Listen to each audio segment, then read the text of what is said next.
Good afternoon. Welcome to the Veranda. Today, our guest is Shelby County Clerk Wanda Halbert. Welcome to the Veranda. Wanda Halbert, Angela Barksdale. a good friend of mine. Glad to have her on the veranda. And today, as we've done in the past, I'm interviewing candidates and incumbents that are in position of power in Shelby County. My reason for doing this is because I wanted the average person that is not privy to fundraisers and big meetings and so forth and so on to get to know the candidate. And we're going to ask some questions. We're going to get some answers. And I want you all to sit back and get to know my friend, Wanda Halbert.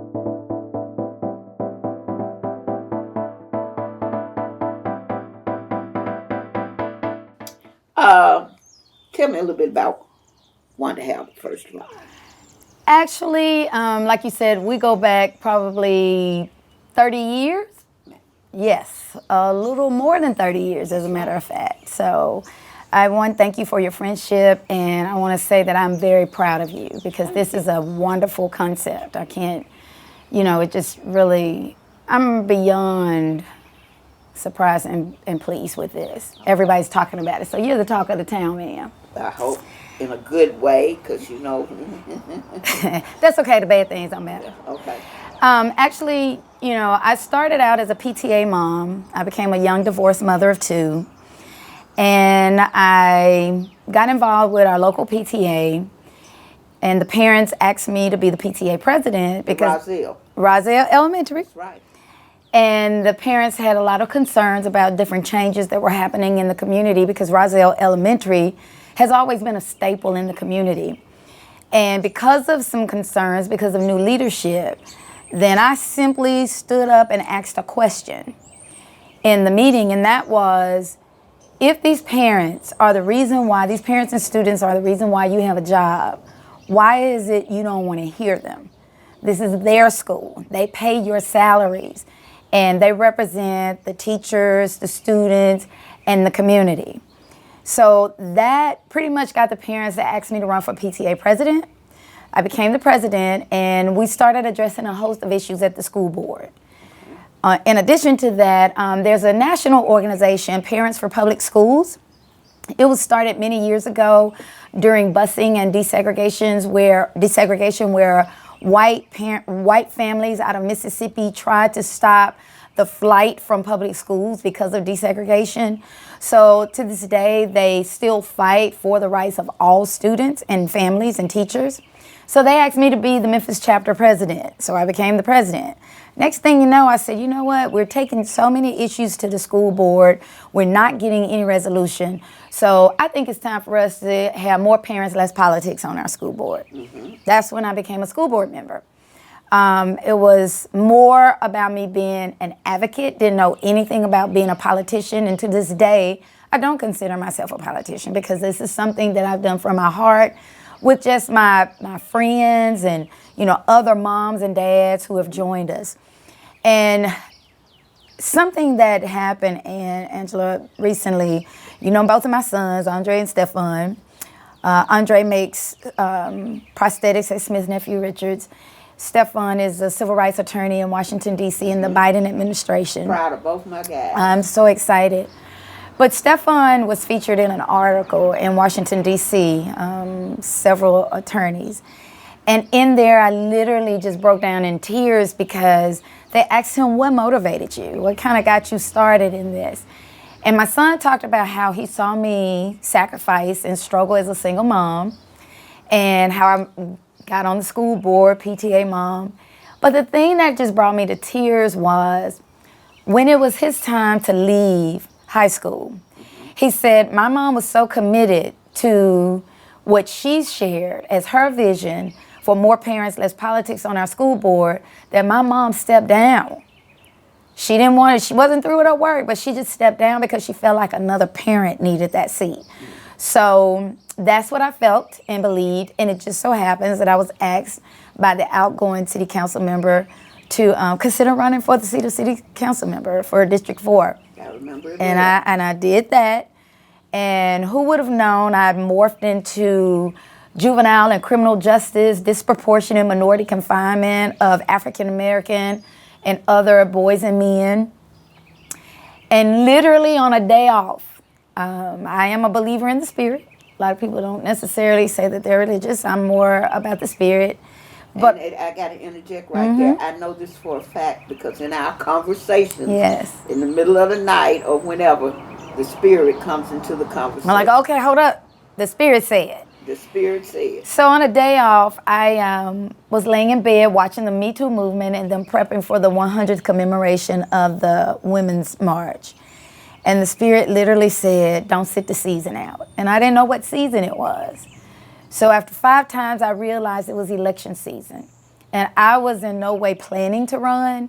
Really wasn't in the shape because I'd started a new business that was really starting to take off.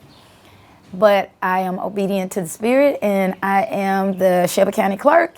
We are the day-to-day revenue generator for Shelby County government, and we keep the lights on. And I'm so proud to be chosen by the citizens of Shelby County to represent our great county. Let me ask you this. Give me one story in your position that has touched your heart. Well, I think it's just it's one issue, but it affects 2 different areas. One is I could not believe how old and outdated the Shelby County office we're in is. The computer systems are old.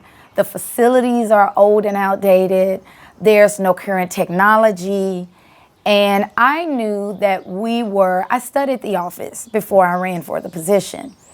And I saw a report with $238 million collected on it. I don't see that kind of money collected in the office. And what angered me more than even just that, the lack of resources for our customers and the facilities for our employees, but the salaries. We have 20, 30, 40-year salaries of veterans who are making the same thing new temporary employees are walking through the door making. And so that has infuriated me because I've always been that mother, who sometimes had to have a secondary job just to make ends meet. I've always been that employee who didn't always have it to do, but I made it work for my family.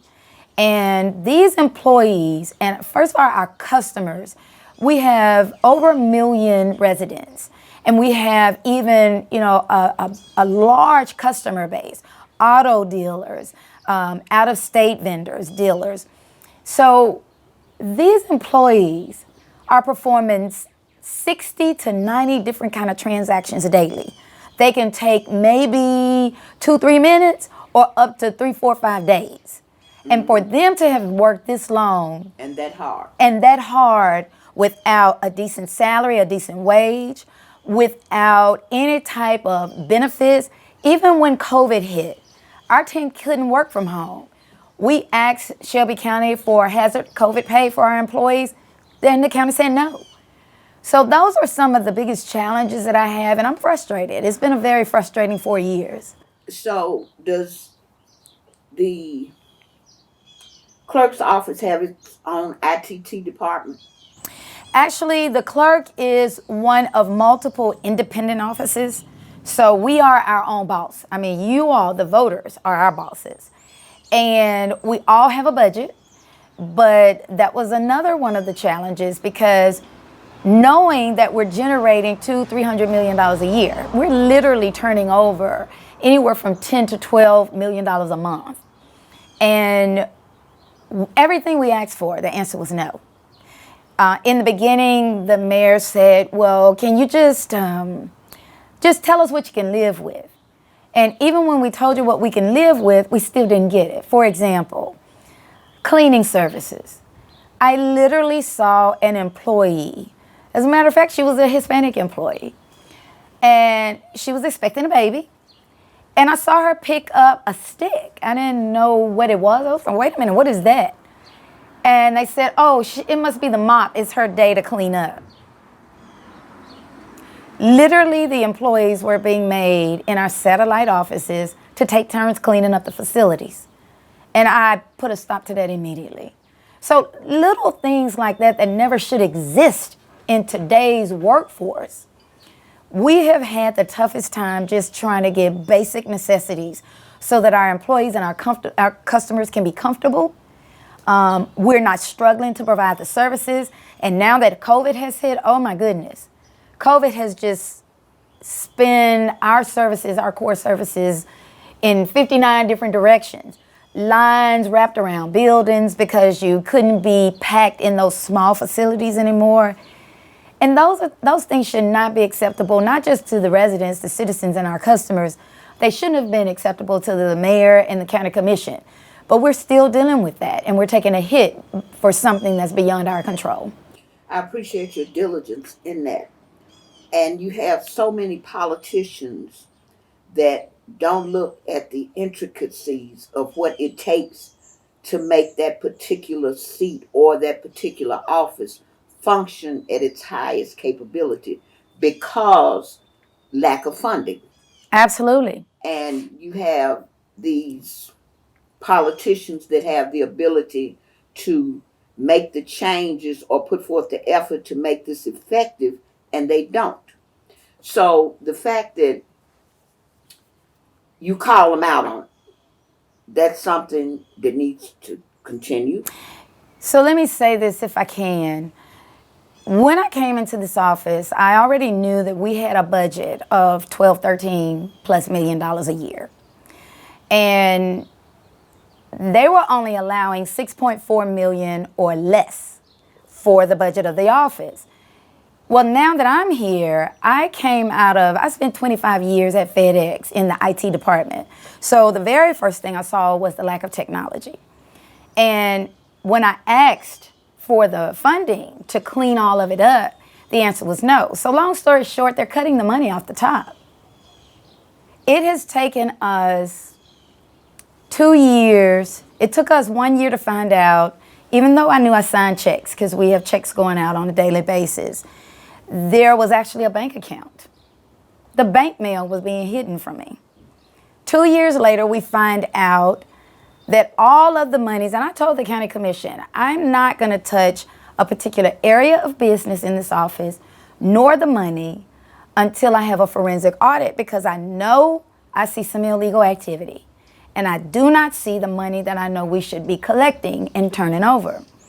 And to date, we still have yet to have that audit. It has been extremely frustrating and disappointing, to be honest with you. But the money is gone, and they're saying, well, you're turning over $1 million a year. I told you I am not touching this money, and I am not touching a particular department until we have an audit.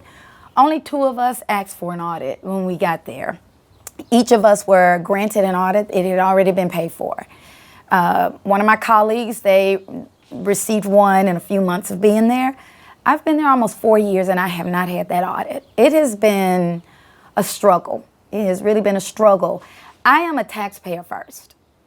I am not an elected official. I'm a public advocate, and I'm a taxpayer.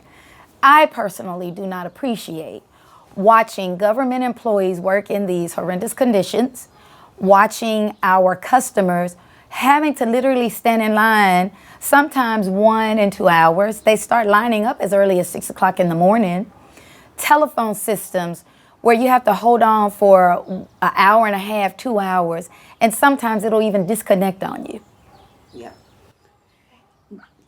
So, one thing about conversations on the veranda is this is my show, so we can talk about whatever we want to talk about. Yes, ma'am. This is not TV where you have to kind of monitor what you want to say, or certain things that you might say might be edited out. We can talk about whatever here, and this is a safe zone. Yes, ma'am. And I think that, and even though you said you're not a politician, to me politics is like chess. If you know how to play chess, you can maneuver through life. My father always told me, and you knew my dad. I knew Mr. Jim. And he always told me, in life, to deal with people, learn how to play chess. Mm-hmm. Always anticipate the next move. before you make yours. So I think that Memphis politics, and I've said this before, has become so disillusional, disjointed, and I can't say the word, but y'all know what that means, that it's sad. Mm-hmm. I'm glad to see black women take more of a leadership role. I'm glad to see, because in my opinion, women lead with compassion Absolutely. and women lead with knowledge. In other words, they gonna know what they talking about, but they throw a little feeling in there too. Right. So you got to be prepared for that when you come sideways to them. Right. So I appreciate your attitude in correcting stuff. And let me ask you, Trying to. you gonna make We're gonna make it you're happen. gonna make it happen because too much attention is being brought to it. Yes, absolutely. And the constituents, that's one of the reasons for doing this show. I want the constituents to know exactly what's going on. Right. What exactly does your office do? What type of services does your office offer? Well, to begin with, there are 77 different ways we generate revenue for at the local, state, and federal level. A lot of people don't understand, didn't know that we're really state and federal agents. We perform all of your motor vehicle registration services, titling included, your tag issuance. And this year, this adds another major implication on our office because normally once every governor, and a governor can serve up to an 8-year term, we get new plates. We have not had new plates since 2006. So this is the first time. And when I tell you the lines are all over the place, even downtown, you have when we come in the mornings, the line is wrapped inside the building going out the front door. One of the most critical things that we've also noticed, and we haven't upgraded the technology to make sure that we can address it properly, is that a lot of businesses feel like because they go to the state of Tennessee website and register, they're clear to do business. No, you're required to not only go to the state of Tennessee's site, but you're also you are required to come and get your Shelby County license, business license. So you have to have 2 of those. But we perform notary services, adult-oriented, we issue those permits and those licenses. Just a host.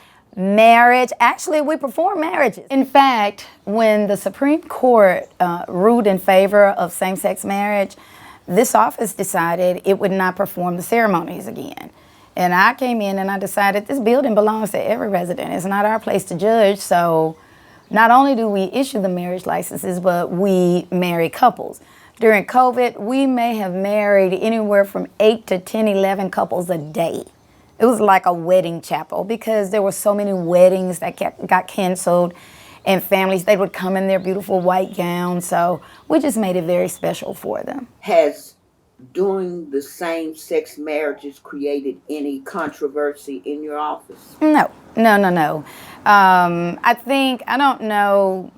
For me, when we're in government, this is not about us individually. We're just one of millions of U.S. citizens and or residents, and we don't talk about it.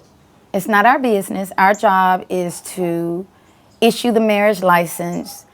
If the couples choose to get married in our offices, we perform those services, and we document their records with the state of Tennessee. We are not allowed to even have a view or opinion about it. We don't do that. We don't have those kind of conversations. What do you believe are the worst and the best parts of your office?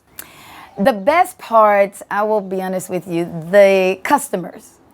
When I tell you, we have everyone from well-known artists. There are times when a big-time artist may come in and have their hood over their head so that everybody's not bothering them. We just don't have them just kind of exposed. And so they'll have to wait like everybody else. They just may be waiting in a different chair, and they come and get their services. But meeting the customers, that is one of the most fun parts of the day. And especially since the lines are long, so you get a chance to meet a whole lot more different personalities, different characters. And one of the most challenging, probably the most challenging for me, and I've heard this on your show before, the inability to have the resources we need to do our job. And that is frustrating to me. It's very inappropriate. Okay. What, since you've identified the concerns within your office, what are you doing to rectify? Well, I'm always brutally honest, sometimes to a To a fault. fault.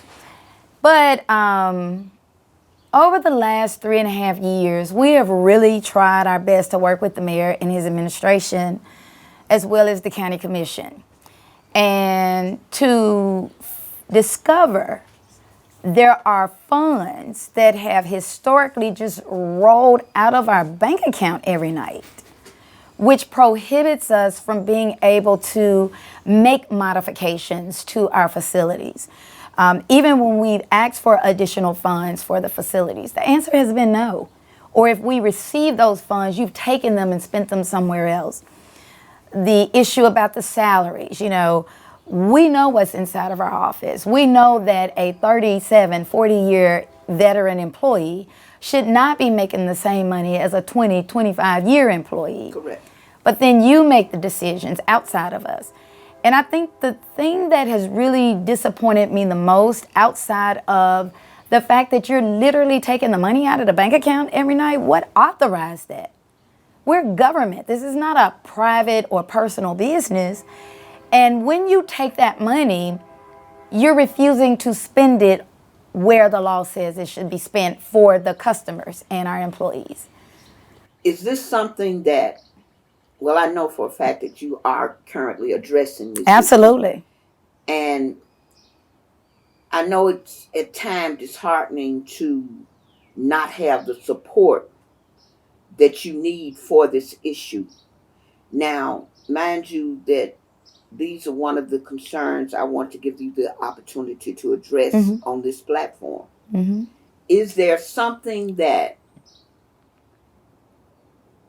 me as a constituent would cause concern for me, knowing these allegations and to see it not being accurately addressed by political figures?